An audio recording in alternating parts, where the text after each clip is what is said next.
اللہ پاک نے آپ علیہ السلام سے لے کر قیامت تک کے آخری امتی تک کے اللہ نے فیصلہ سنا دیا ہے، ما كان محمد ابا احد من رجالکم ولکن رسول اللہ وخاتم النبیین۔ یہ آخری نبی ہے اور ان پر نبیوں کا مہر لگ چکا۔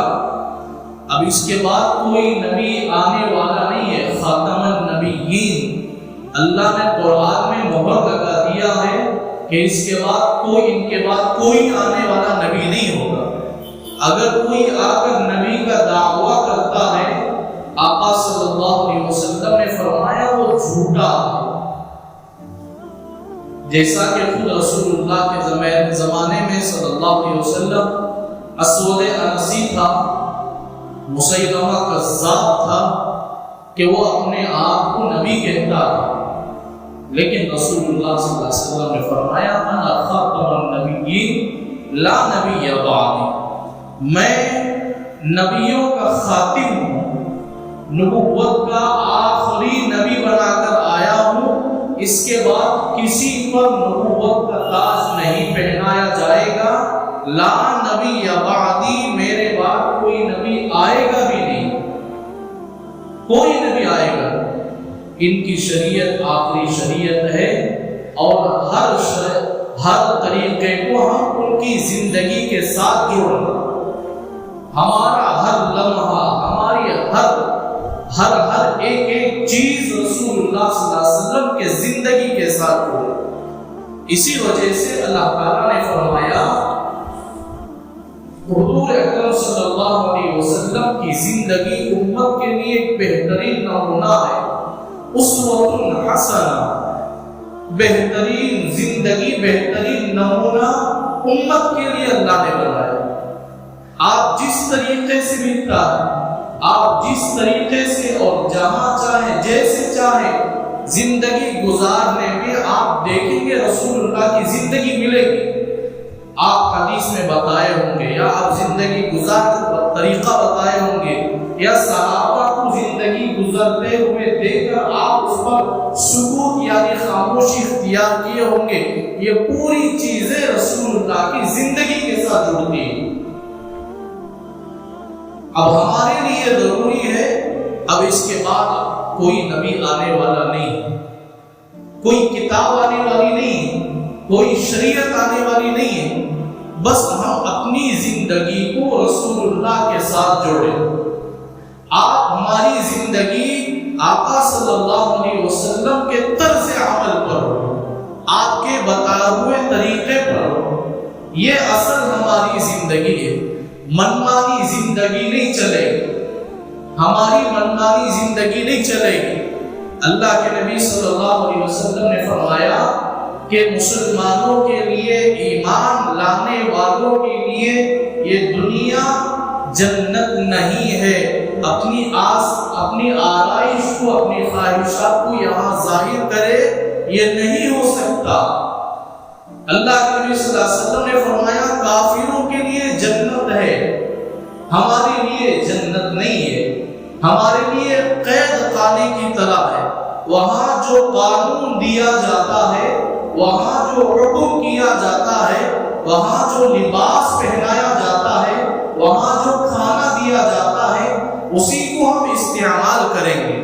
ہم دنیا میں آئے، اللہ نے اللہ کے رسول صلی اللہ علیہ وسلم کی اطاعت پر ہمیں حکم فرمایا، ایک دائرہ لگا دیا ہے کہ ہم اس دائرے سے باہر نہیں جا سکتے، ایک پٹا لگا دیا ہے، گول دائرہ لگا دیے، اس دائرے سے ہم باہر نہیں جا سکتے۔ اللہ نے ایک دائرہ لگا کر رسول اللہ صلی اللہ علیہ وسلم کے نہج اور طریقے پر چلنے کا حکم فرمایا۔ اس دائرے کے اندر ہمیں بتایا کہ حرام کھائے پٹے کے باہر جا کر، حلال کھائے باہر جا کر حرام نہ کھائے، حلال زندگی گزارے حرام زندگی نہ گزارے۔ اس دائرے کے اندر ہمیں بتا دیا گیا کہ ہم رسول اللہ کے طریقے پر چلیں گے۔ اللہ نے ہمیں یہ فیصلہ سنا دیا ہے کہ ہم حلال لباس پہنیں گے، حلال بولیں گے، حلال سنیں گے، حلال دیکھیں گے، حرام نہیں دیکھیں گے، حرام نہیں سنیں گے، حرام نہیں کھائیں گے پیئیں گے اور حرام نہیں پہنیں گے۔ اگر آدمی اس کی مخالفت کرتا ہے نا، اللہ اس کا رسول کا دشمن بن جاتا ہے، اللہ اس کے رسول کی نگاہ سے گر جاتے ہیں۔ اسی وجہ سے اللہ نے فرمایا لَقَدْ كَانَ لَكُمْ فِي رَسُولِ اللَّهِ أُسْوَةٌ حَسَنَةٌ لِمَنْ كَانَ يَرْجُو اللَّهَ وَالْيَوْمَ الْآخِرَ وَذَكَرَ اللَّهَ كَثِيرًا۔ یہاں اللہ تعالیٰ نے رسول اللہ کی زندگی کو ہماری زندگیوں کو جوڑنے کا حکم فرمایا، ایک بہترین نمونہ بتلایا کہ ایک مثال دے کر اللہ بتاتے ہیں کہ تمہیں اگر آدمی ایماندار ہے، غریب ہے، بیماری ہے، صحت کے ساتھ ہے، پوری زندگی اللہ تعالیٰ نے رسول اللہ کو ایک مثال بتا دیا۔ آپ بیماری کی حالت میں بھی تھے، صحت کی حالت میں تھے، آپ کے پاس جب مال آتا تو آپ کیا کرتے تھے، غربت کی حالت میں آپ کیا کرتے تھے، یہ پوری زندگی کو ہم سنیں گے، پڑھیں گے، عمل کریں گے، پھر معلوم ہوگا کہ اللہ کے نبی صلی اللہ علیہ وسلم کے ساتھ یہ زندگی جوڑنا، آپ کے اخلاق کو سمجھنا، آپ کی بول کو بولنا، آپ کی زندگی کو ہماری زندگی کے ساتھ جوڑنا، پھر قیامت کے دن معلوم ہوگا کہ ہمارے اوپر کیا حالات گزرنے والی۔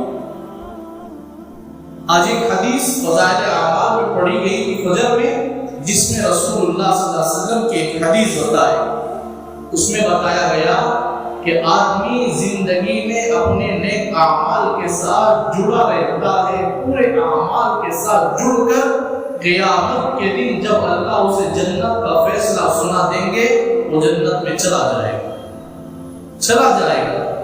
لیکن پھر وہاں ایک بات کی افسوس اسے ضرور رہے گی کہ کاش کہ میں رسول اللہ صلی اللہ علیہ وسلم پر ایک درود بھیجتا اور اس ایک درود پر اتنا بڑا درجہ پاتا۔ جو آدمی رسول اللہ صلی اللہ علیہ وسلم پر کثرت سے درود پڑھتا ہے اور اس کا مقام دیکھ کر ہر جنتی افسوس کرے گا کہ کاش کہ میں بھی پڑھتا اور میں بھی اس مقام پر پہنچتا۔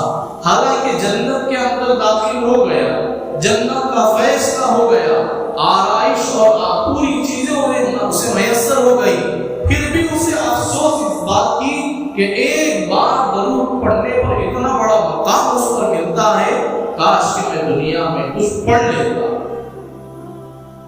دیکھو پوری زندگی رسول اللہ صلی اللہ علیہ وسلم کے احسانات ہمارے اوپر موجود ہیں۔ حضور علیہ السلام سے پہلے جتنے انبیاء آئے تھے، ان کی مخالفت کرنے، ان کے خلاف ورزی کرنے، ان کی سنتوں کو ان کے طریقے کے خلاف کرنے پر اللہ نے کسی نہ کسی عذاب میں ان کو ضرور مبتلا کیا۔ آپ قرآن شریف میں دیکھ لیں، حدیث شریف میں دیکھ لیں کہ قرآن بھرے پڑے واقعات سے، حدیث رسول اللہ بھرے پڑے واقعات سے کہ کتنے ایسے قرآن پاک کہتا ہے قردۃ خاسئین، زمین بندر بنا کر بھی ہم نے ان کو چھوڑا۔ جانور اب جو بندر ہے وہ بندر نہیں ہے، جس قوم کو اللہ نے بندر بنایا 3 دن تک وہ بندر رہے، پھر اللہ نے ان سب کو موت دے دی۔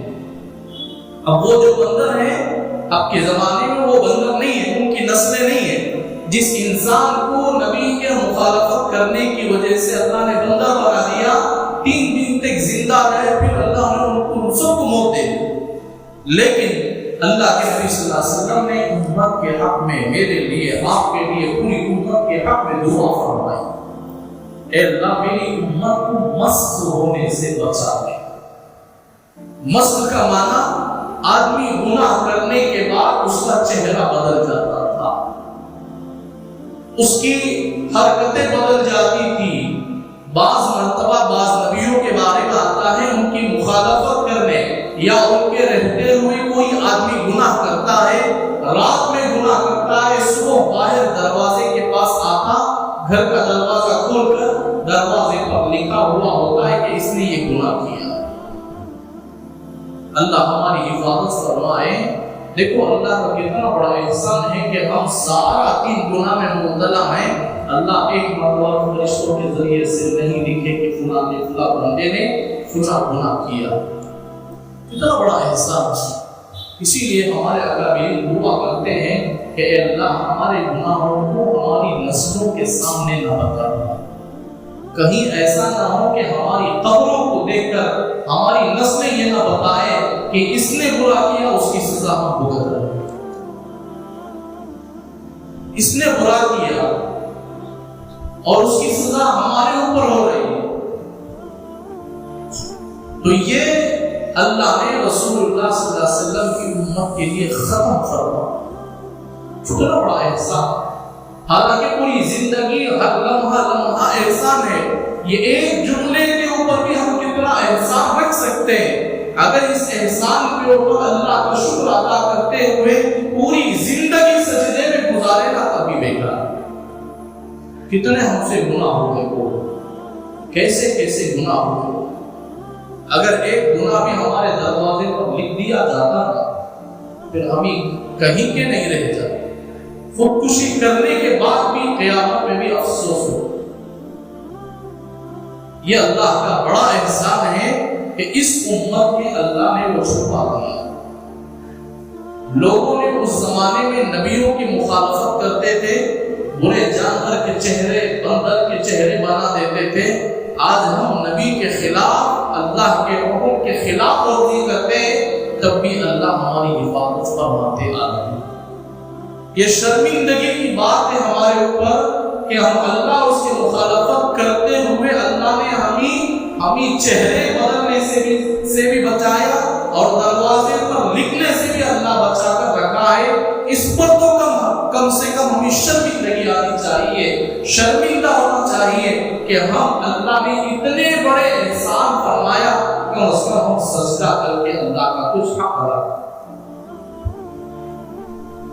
پوری زندگی رسول اللہ کی یہ جو زندگی رسول اللہ صلی اللہ علیہ وسلم کی ہمارے لیے نمونہ.